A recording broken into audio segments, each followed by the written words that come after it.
guys, welcome back. Last week we went over how I made money in the stock market. If you want to be able to make money in the stock market as well, please take some time and watch that video. This week we're going to be talking about why being a millionaire is simply not for everyone. And it may not be for you, and that is totally fine. The point is to get you started with investing, because even though you may not invest up to $1 million in your lifetime, anything is better than nothing when it comes to retirement, say in 20, 30 years. Just to give you an idea of how difficult it is for you to achieve that, if the average American started with nothing and wanted to become a millionaire, say in 30 years, he or she would have to invest $740 every single month at an annual growth rate of return of 8% and do so consistently for 30 years. And to the average American, $740 is a lot of money. Now, becoming a millionaire, if that is your goal, is not impossible. However, you would have to start investing as early as you possibly can, say in your early 20s, and do so for decades to be able to achieve that. Once again, today we're going to be going over why being a millionaire is not for you. Number one is that you're taking too long to start investing. When it comes to investing and truly reaping the benefits of it, it is something that works best when done over an extended period of time. And I'm talking about decades. So the earlier you start investing, the better it is for you. For example, if you start in your early 20s, you have a great chance of investing at least $1 million by the time you retire. However, if you're starting to invest just 1 decade after, it's going to take significantly more time. And the older you get to your 40s or mid 40s, the more difficult it's going to be for you to reach $1 million.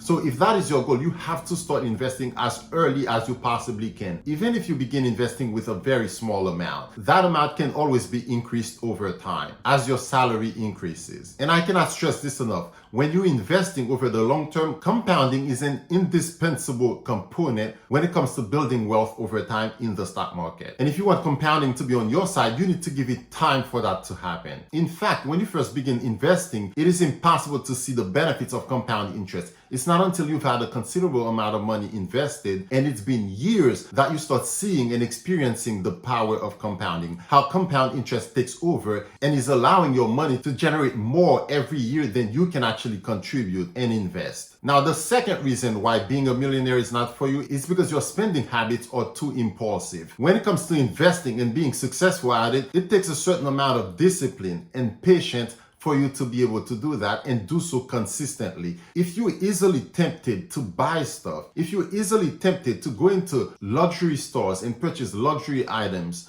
if you're constantly tempted to go into Amazon.com and buying stuff whenever you feel like it, all of these dollars that could have been used to invest and literally start working for you, you've just given it to someone else and helped make someone else richer. Which means that for you to achieve that goal, you would have to work even longer to be able to make that money again, to invest it, therefore delaying the entire process before your money can start working for you and allow you to retire. Now, I'm not here to tell you what you can buy and what you cannot buy. It's your money. You worked for it. You decide what you want to do with it. But I'm just letting you know that there are certain characteristics that you must have, and there are certain sacrifices that you must be willing to make in order to delay gratification by buying something that would cause a temporary period of happiness and joy in your life for something that is much more significant and more beneficial in the future. So yes, it is possible, but if you are unable to control your spending, if you are unable to prioritize the use of your money to invest it instead of spending it, becoming a millionaire is simply not for you. Now, the third reason why being a millionaire is simply not for you, it's simply because you are not investing enough. As I stated at the beginning of the video, assuming an interest rate of 8%, you would have to invest $740 a month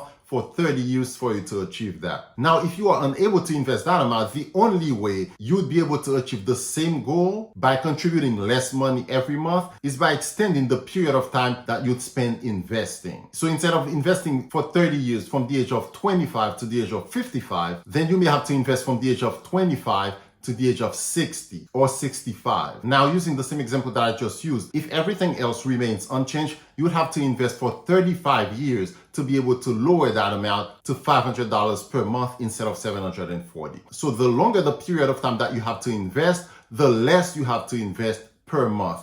assuming that everything else remains the same, including the rate of return. So, unless you can dedicate a particular amount to invest and do so consistently without stopping, becoming a millionaire through investing is simply not for you. Now, the fourth reason why being a millionaire may not be for you is because you're living beyond your means. And I've gone over that previously in prior videos. If you are living beyond your means, it doesn't matter how much money you make per year. You will never have enough money because you're spending more than you're making. And that's the reason why someone making $75,000 a year after a couple decades may become a millionaire, while someone else making $210,000 a year barely has $100,000 in liquid investments. That's because the person making $75,000 a year may be investing, say, $8,000 every year, and the only reason they're able to do that is because they're living on less than they're making. And the person making $210,000 a year has expenses of $220,000 for the year. Therefore, they have nothing left to invest. So living above your means constantly is not only detrimental to your finances, but it will also prevent you from being able to achieve something like reaching $1 million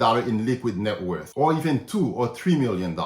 So if you're constantly living above your means and that's what you want to do, that is totally fine. But you have to accept the fact that becoming a millionaire is simply not for you. Now, the fifth reason why being a millionaire may not be for you is because you're simply afraid to take risks. Now, investing in pretty much anything is inherently risky. So you have to be able to take risks, but these risks have to be calculated risks. It makes no sense for you to attempt to invest your money so that you can multiply your money and then end up losing it because you, for example, invested in something that you did not understand, or you invested money based on what someone else is telling you without doing your due diligence, without doing the proper research that is required for you to be informed on the investment that you're about to make. So life in general is risky, but if you have a total aversion to risk, meaning that you're unwilling to take any risks at all with your money, that will prevent you from making financial progress and be able to build wealth over time in the stock market. Because yes, you may not be buying stuff impulsively, wasting your money, or you may actually be living below your means, but you would be saving instead of investing. If you're saving, that's good. Being able to save money is better than not being able to save anything at all. But if you're unwilling to take some risks with your money, then the money would be staying in a bank account, let's say a checking account or a savings account.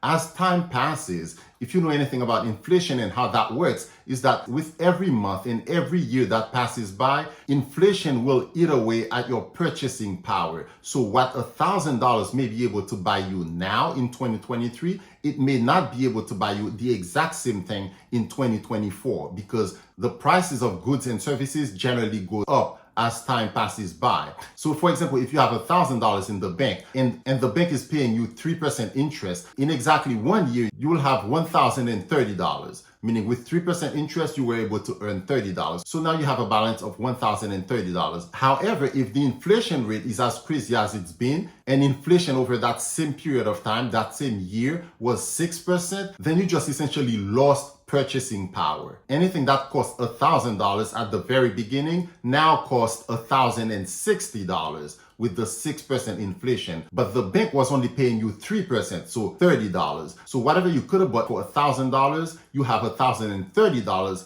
to put towards that thing. However, that thing now costs $1,060. So you've lost purchasing power. With every year that goes by, the more purchasing power any money that you have saved will lose over time. The only way you can fight that is by investing your money where you generally get a higher rate of return. So let's say the rate of return is 10%. So your $1,000 would become $1,100. So if you wanted to buy that same item that went from $1,000 to $1,060, so in 1 year you would be able to buy it with those $1,100 and you would have $40 extra left. So that's why for you to be able to build wealth and become a millionaire in the future, you have to be able to take some risks. So that's why if you are unable to take some risks, being a millionaire is simply not for you. Now, with all of that being said, your goal may not even be to be a millionaire, and that is totally fine. What I want you to get the most out of this video is that it is totally fine if you don't want to become a millionaire. But if you expect to be alive in 20, 30 years, then you will at some point have to retire. So if whatever you can invest every month, leads you to have $500,000 30 years from now, that's better than nothing. If it leads you to $400,000, that is better than nothing. You don't have to become a millionaire for investing to be beneficial to you, because ending up with $350,000 more than you had at retirement or $900,000 at retirement, it is still way better than nothing. That way, you'd be able to get a pension from the government and also have some of your own money that you invested that you can use so that you don't end up being elderly and destitute. So that's it. So if you are unable to do any of those, being a millionaire is simply not for you, and that is totally fine. But what I want you to get out of this video is that it is essential that you invest, and that you invest for your future, because if you expect to be here in a couple decades, it's much better to have some money invested that will be generating passive income for you, or that you'll be able to draw money from, than not having anything at all. So if this video was informative to you, please like, comment, share, and subscribe, because it really does help me grow the channel and continue to provide you with good financial information, good advice, therefore helping you become more financially literate. And also, don't forget to hit the bell button so that you can be notified anytime I release a new video. I'll see you next time. Have a good one.